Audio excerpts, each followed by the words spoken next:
दानि बे समाव इसोरखौ खनसे आरोबाव हामबाय आरो हामबाय। दायो जोङो दसे सम जोङो 20-25 मिनिटसो जोङो इसोरनि बाथ्राखौ जोङो नाय जोङो खोनासंनि जोङो इसोरनि बाथ्राजों जोङो दसे सम जोङो लोगोसेयैनो जोङो मेडिटेट जोङो खालामो। दिनै मानसिनि बिसाहा जे जिसु ख्रिस्ट'आ दिनै जोनोम जाबाय। दिनै जोंनि दैखांल' नङा, दिनै जोंनि बिटिसिल' नङा,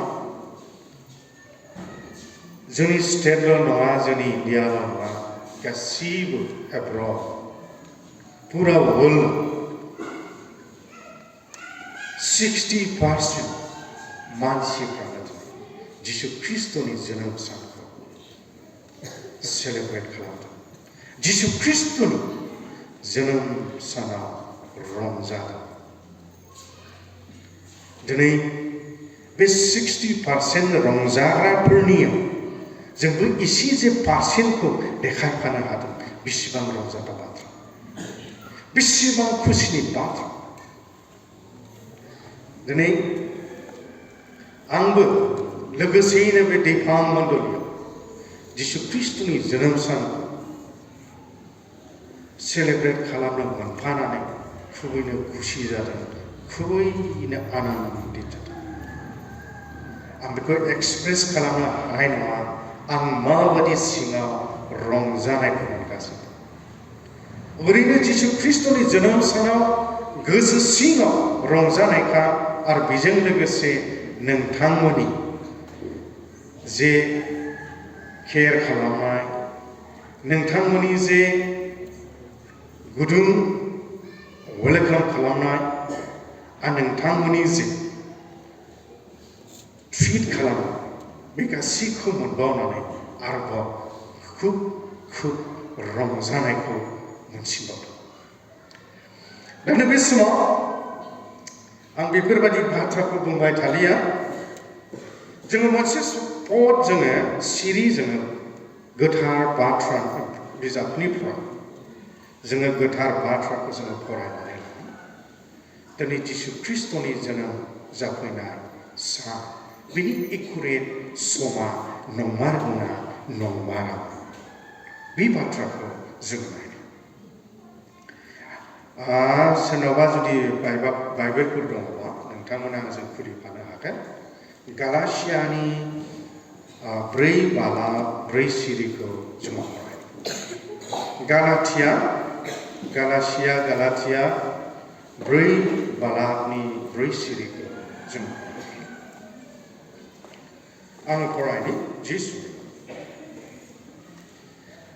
आंनिफ्राय समा जाफुंब्ला इसोरा गावनि बिसाखौ सासे हिन्जावजों सारि जानाय आयेननि सिङाव सारि जानायखौ थिनहरबाय।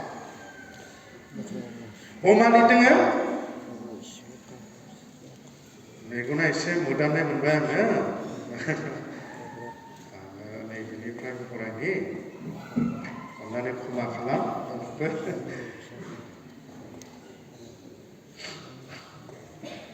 गालासिया 4:4 सिरिखौ आं फरायदों। जे नाथाय समा जाफुङो अब्ला इसोरा गावनि बिसाज्लाखौ थिनहरदों। बियो सासे हिन्जावनि गोरबोनिफ्राय सारि जागोन आरो जोंनि इसोरनि बिसाफोर जानो हानाय बायदि आयेननि सिङाव थानायफोरा बायखौनो बियो गावबो आयेननि सिङाव थादों। आङो गाहायनि सिरिखौ आङो थांबाय थादों। नाथाय जिसु ख्रिस्ट'नि जोनोम सान ओरैबायदि एकुरेट, ओरैबायदि समाव जिसु ख्रिस्ट'नि जोनोमा जाफैदों। बाइबेला जोंनो बेखौ खोन्थादों। मानोना गोजौनि सिङाव बे बाथ्राखौ बुंथिदों जे नाथाय जेब्ला समा जाफुङो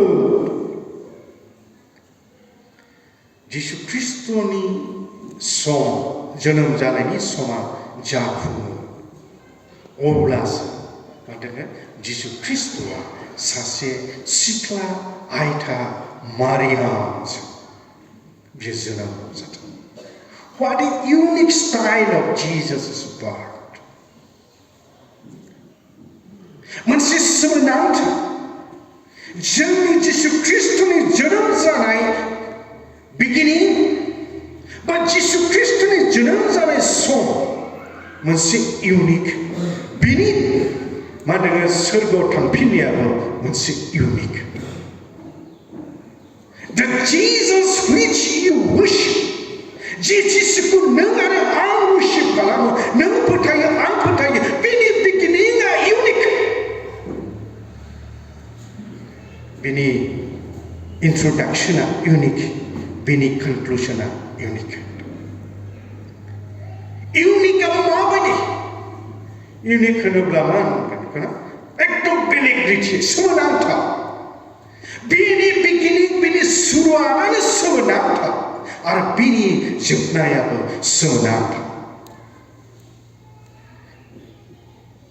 सोरबा बिदि जोनोम जानो हादोंना सासे सिख्ला आयथा दहाय जोंनि वर्शिप लिडार बिथाङा बिराद मोजां स्पष्ट माथाइनि सुसमाचार मायथाइ बिजाबनिफ्राय बिथाङा बिराद स्पष्टयै बियो फरायदों जे सासे सिख्ला आयथा मारियामजों जिसु ख्रीष्टआ जोनोम जादों आरो जेब्लासिमनाखि जिसुआ जोनोम जानाय नङा अब्लासिम जसेफआ मारियामजों बियो थाफायाखै।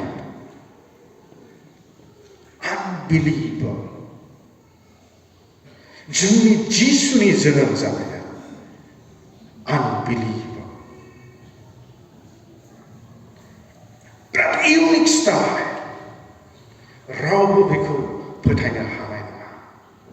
बेनिखायनो बे जिसु ख्रीष्टखौना मा होनदों जे पुराना नियम जे नाबिफ्रा जिसु ख्रीष्ट जोनोम जाफैनायनि सोमोन्दै गोबां बाथ्राफोरखौ बुंथिदों, गोबां बाथ्राफोरखौ लिरनानै गालांदों, गोबां बाथ्राफोरखौ खोन्थानानै गालांदों, नाथाय जेब्ला समा जाफुङो गासैबो आन्दायजोबदों। जिसु ख्रीष्टनि जोनोम जानायनि समा जेब्ला जायो बयबो आन्दायनोसो हमबाय। माबायदि आन्दायदों जों बेखौबो जोङो दसे सम जोङो दा जोङो हानायखिनिखौ आङो सोफानो हानो सेस्था खालामो। नाथाय बेखौ हायाबाबो आङो दाहाय आं बे बाथ्राफोरखौ सोगोन दा मोनाबिलिनि सम। दा जेखि जाया जोङो बे टपिकआव जोङो फैफिननि।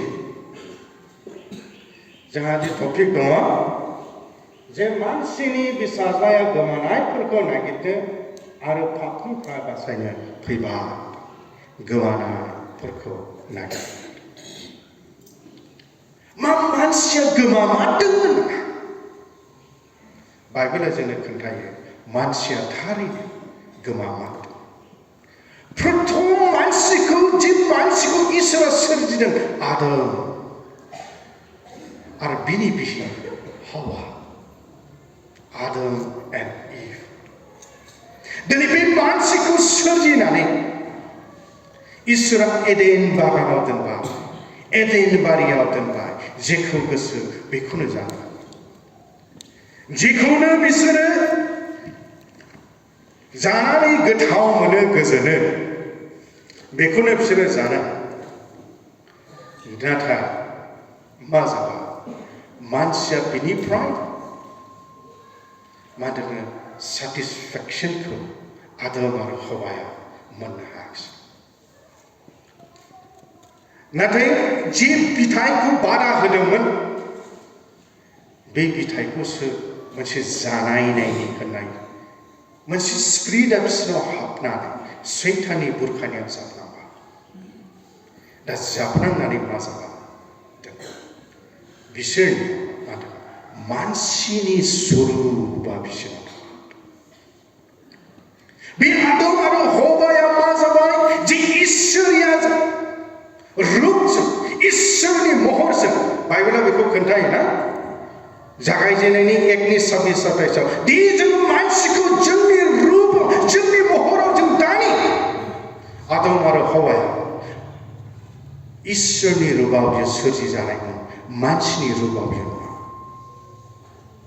नाथाय बे फिथाइखौ जानाय लोगो लोगो बिसोरनि रूप, बिसोरनि महरा इसोरनि बादि आरोबाव थाबावाखै। बिसोरनि रूपा मा जाबाय? जेब्ला जों फरायो जागायजेननायनि सारिनि थिनि सा जों नुयो जे बिसोर फिथाइखौ जाबाय, बिसोरो मा जाबाय? गासिबो गावसिनि मेगना गेवबाय, गावसिनि लन्थंखौसो बिसोरो जाबाय। आदम आरो हौवाया बे फिथाइखौ जानाय लोगो लोगो गावसिनि मेगना गेवनायजों गावसिनि लन्थंथिखौसो, गावसिनि हि गैयै, जि गैयै देहाखौसो बिसोरो नुनो मोनबाय, नायनो मोनबाय। इसोरा मा महरै सोरजिदोंमोन, माबायदि बिसोरखौ कभार खालामदोंमोन, माबायदि ड्रेसजों बिसोरखौ कभार खालामदोंमोन, बे ड्रेसआ गासिबो बिसोरनिफ्राय गोजान जाबाय। बे मानसिया मा होनो इसोरनि रूपनिफ्राय गोजान। बिसोरनियाव इसोरनि रूप आरोबाव थाबावाखै, बिसोरनियाव इसोरनि महर थाबावाखै।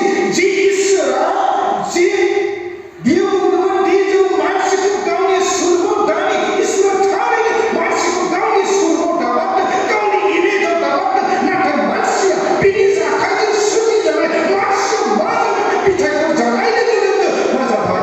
लन्थं, मोनसे मानसिनि साननायनि महरखौसो आजावनानै लाबाय। बेनो जाबाय मानसिनि गोमानाय। इसोरनि महरखौ मानसिया खोमाना लाबाय। आरो मा जाबाय? बिसोरखौ गोमाना जाबाय, बिसोरखौ आन्दायना जाबाय। जागायजेननायनिफ्रायनो आन्दायबोयै आन्दायबोयै प्रथम आदमनि बाथ्राखौ एखुरिया फरायदों।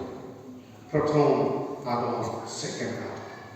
प्रथम आदमआ गावनि स्वरूपखौ खोमाबाय, नाथाय नैथि आदम जेखौ जोङो दिनै बिनि जोनोम सानखौ जों फालिदों, बिनि मुङा जिसु ख्रीष्ट।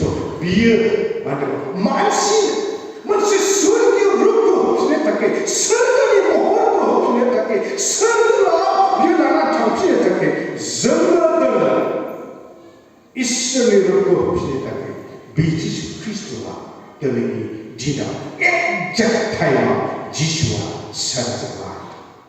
जों गोमानायखौ नागिरनो थाखाय, जों आन्दायनायखौ लाबोफिननो थाखाय दिनै जिसुआ स्वर्ग जाफिनबाय। प्रथम आदमआ जोंखौ इसोरनि रूपनिफ्राय बन्चित खालामो। सेकेन्ड आदमआ जोंखौ इसोरनि रूपाव, इसोरनि महर होफिननानै बे सोरगोआव लाना थांनो थाखाय मा होनो जोङो सानबाय। बेनिखायनो आं मोनसे इंलिश हिल सं बे मेथाइखौ आं खोनासङो। बे मेथाइआ ओरैबायदि, You didn't want heaven without us. बे सोरगोखौ जों गैयैखौ लुबैया इसोर। बेनिखायनो नोङो सोरगोखौ, बे हेभेनखौ हायाव लाबोबाय। हायाव सोर लाबोखो बिसोर? एकमात्र जिसु ख्रीष्ट। जिसु ख्रीष्टआ दिनै जोनोम मोनबाय। दिनै जोङो मानसि, बे आदमजों लोगोसे जों इसोरिया रूपखौ जोङो खोमाना लाबाय, इसोरनि महरखौ जों खोमाना लाबाय। बेनिखायनो महराव मा थायो? जों मानसिनाव मा थायो? जोंनाव रिजनिं पावार थायो, जोंनाव साननो हानाय, जोङो बुजिनो हानाय गोबां जोंनाव गियानफोर थायो। नाथाय बे गियान गासिबो इसोरनि गियाना जाबाय मानसिनिफ्राय गोरा जाबाय। बेनिखायनो दहाय जों जे वर्शिप लिडार बिथाङा बुंलांदों, फरायलांदों, जों गमा मोनदों जिसु ख्रीष्टआ गलियाव बियो जोनोम जाबाय, नावद्राया बेखौ जुदि मानसि इसोरनि रुबैनो थानाय इसोरखौ जि इसोरा गावनि फिसाज्लाखौ हरबाय नों आरो आं जों हरफायनायफोरखौ बासायनो थाखाय जों बेखौ सिनायै जानाय नङा जों बेखौ माने मोसौफोरनि जोनोम जाहोनाय नङामोन जों बेखौ नावद्रायै जों बेखौ फुथुनाय नङामोन जों बेखौ सिस्रि जों फानहरनाय नङामोन नाथाय जों मानसिया दिनै इसोरनि रुपनिफ्राय गोजान जानायखाय इसोरनि महरनिफ्राय गोजान जानायखाय बे इसोरनि फिसाज्ला जोंनि रिजनिं पावार जोंनि मेगन बे जिसु ख्रिस्ट'खौ सिनायनो हायाखै गलियावसो जोनोम जाबाय नावद्रायावसो जों बेखौ फुथुबाय बेसेबा साननो गोनां बाथ्रा बेसेबा जों बेखौ बुजिहरनो गोनां बाथ्रा दा बेनिखायनो Swami Vivekananda Swami Vivekananda जोंनि भारतनि सोमावसारग्रा गावसिनि हिन्दु धर्मनि जे गुरु जेनि नामनि सिगाङाव स्वामी दङ बे स्वामीमोननो मा बुंदोंमोन मोनसे quotationखौ बियो होदों Like Jesus must be born in every human. Jesus must be born in every man. Jisu Kristo गासैबो मानसिफोरनि जोनोम जाथों बे ओरैबायदि माने सनातन धर्म मोनसे गावसिनि धर्मनि फोसावगिरि जायहा सिगाङाव थांनानै बे स्टेटमेन्टखौ होदों जे सनातन धर्मनि सोमोन्दै आरो जि मानसिनि बाथ्राखौ खोनानानै समस्त आमेरिकानि मानसिफ्रा ओरैबायदि गोजोनग्लायनाय मोनदों बियो बुंनायनि सिगां गावनि स्टेटमेन्टखौ बुंनायनि सिगां स्वामी विवेकानन्दआ My dear brothers and sisters of America दिनै बे सोदोबखौ खोनानाय लोगो बे जायगायाव उपस्थित जानाय मानसिफ्रा ओरैबायदि मोजां मोनदों जे ओरैबायदि गियानि बे स्वामी विवेकानन्दआ बेनि बाथ्राखौ ओरैबायदि गोजोननाय दिनै बे स्वामी विवेकानन्द सोरबा टिचारफोर थानो हागौ आरो जों बयबो क्लास स्कुलाव थांग्राफ्रा स्वामी विवेकानन्दनि जारिमिनखौ जों बयबो मिथियो जायहा वेस्ट बेंगलाव जोनोम जादों 1862 something like that 62 ना 63 जानुवारिनि 12 तारिख नामारा बियो जोनोम जादों दिनै बे सनातन धर्मखौ फोसावग्रा बे विवेकानन्दआ बेखौ बुंदों Jesus must be born in every man Jisu Kristo गासैनिबो जिउआव जोनोम जादों आरो बे स्वामी विवेकानन्दआ माबायदि मोनथियो बे जेरावखि थाङा मोननै बिजाबखौ बियो सब समाय बियो मोनसेया जाहैबाय भगवद गीता आरो नैथि बिजाबा जाहैबाय imitation the imitation of Christ The imitation of Christ के बिजाबखौबो बियो लानानै बियो थांफिनोमोन दा बेनिखायनो जिसु ख्रिस्ट'नि बाथ्रा बिनि आखु बिनि आशा आखु गासैखौबो स्वामी विवेकानन्दआ ओरैबायदि मोजां दिनै बेनिखायनो बे स्टेटमेन्टखौ बियो बिराद गिदिर स्टेटमेन्टखौ बियो होदों Jesus must be born in every man दिनै जिसु ख्रिस्ट बियो जोनोम जाबाय नोंनि जिबनाव आंनि जिबनाव आंनि न'खराव नोंथांनि न'खराव जोंनि गोमानाय महर नोंथांनोबो दाना होफिननो थाखाय आंनोबो दाना होफिननो थाखाय दिनै जिसु ख्रिस्ट जोनोम जाबाय जों गोमानाय नागिरसे नागिरनानै दिनै नोंखौ आंखौ गावनि महरखौ होफिननो बै सोरगोआव जोंखौ लाना फैफिनो आरो नैथि बाथ्रा बुंनानै आं फोजोबनोसै नैथि बाथ्राया जाहैबाय मा जिसु ख्रिस्ट'नि जोनोम जानाय बे जाहैबाय मा जिसु ख्रिस्ट' बिनि नामखौ गोदो जेसे नाम बियो बुंथिनानै बिनि मुङा माने इमानुवेल दोनजागोन आरो माथायाव जेब्ला जोङो नायो बेयावबो जोङो नुयो बिनि मुङा इमानुवेल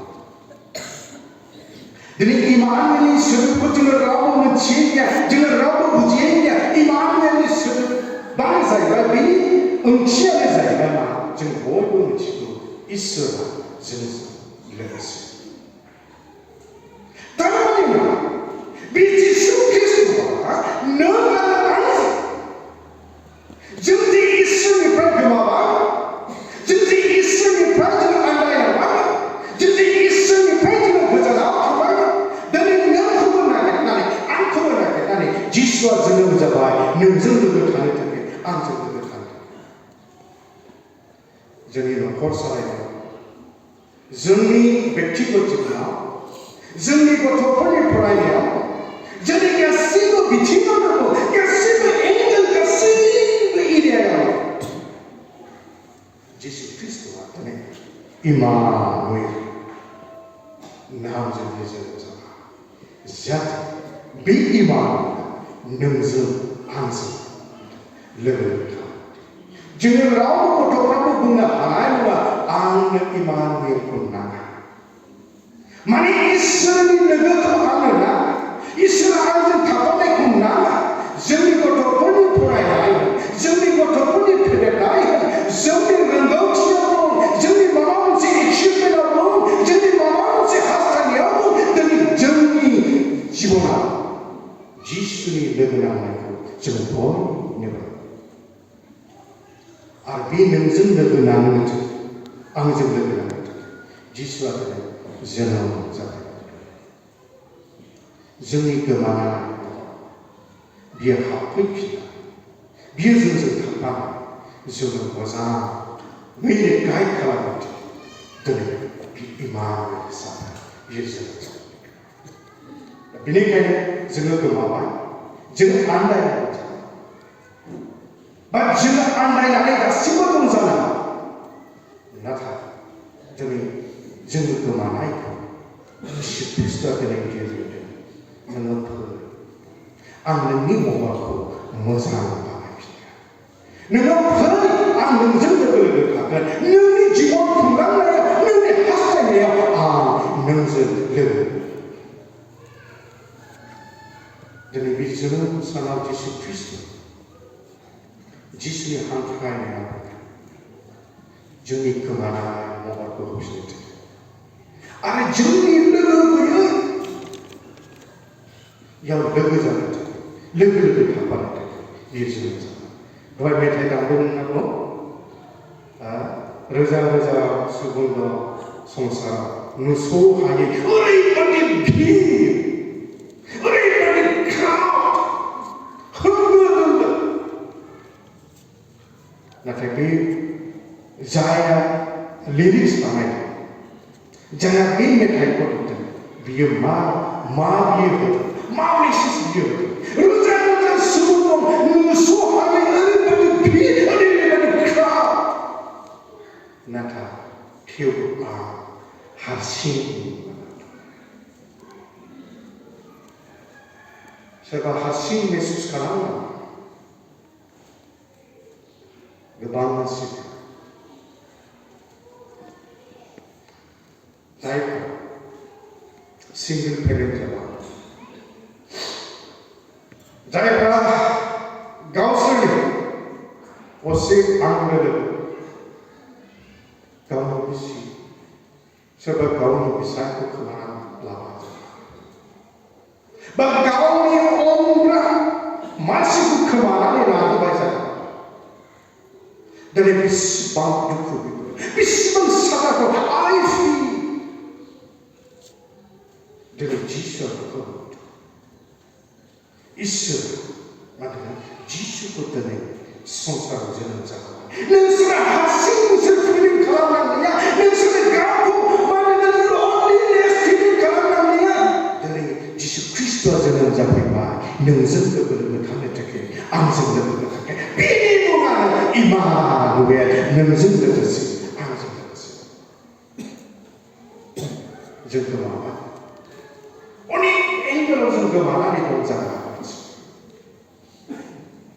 अनेक बिथिं नाथाय जिसु ख्रीष्टआ गावनि जोनोम जानायजों लोगोसे नोंखौ हांख्रायदों आंखौ हांख्रायदों नोङो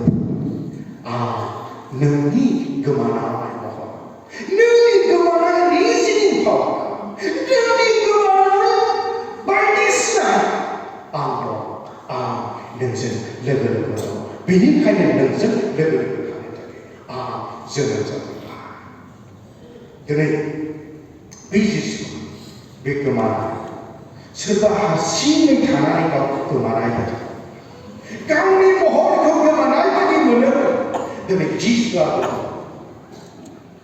आं गोमानायखौ नागिरनो फैबाय आरो बिनि फैनाया एक्जेक्ट टाइम बियो संसाराव फैबाय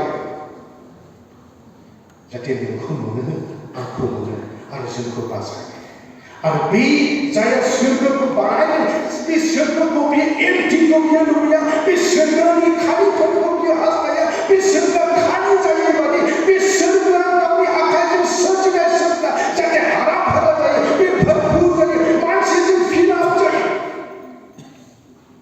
दिनै बेखौसो बे हास्थायनानै जोंनो इसोरा सेकेन्ड आदम बियो जोनोम बियो जाबाय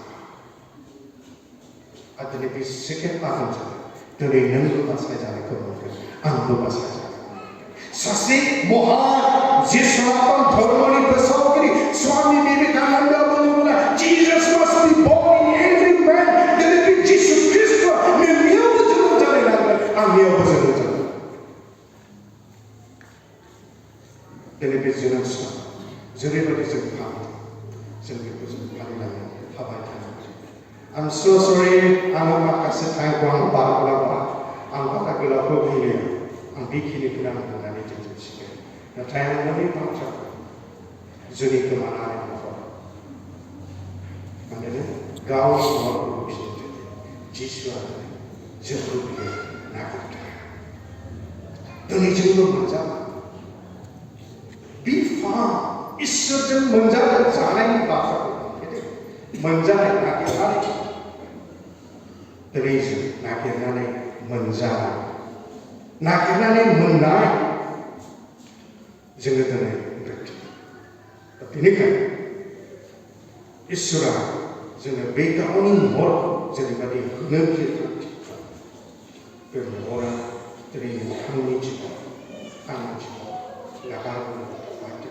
आरो नोंथांमोनजों आरो आंजों बे इसोर नैथि बाथ्रा बिनि मुङा इमान बियो जोंजों लोगो थानो थाखाय बियो जोनोम जाफैबाय आरो गोबां बाथ्रा बे बाथ्राफोरखौ जोङो हानाय दिनै जों उदास दिनै बे उदासाव जिसु ख्रीष्ट मा बियो जोनोम जाबाय इमान दा बाखिखिनि पइन्टखौ आङो दा मोनाबिलियाव आङो बुंगोन बेखिनि पइन्टखौ आङो बुंनानै दोननो हास्थायबाय बेखिनिखौनो बुंबाय जिसुनि आमेन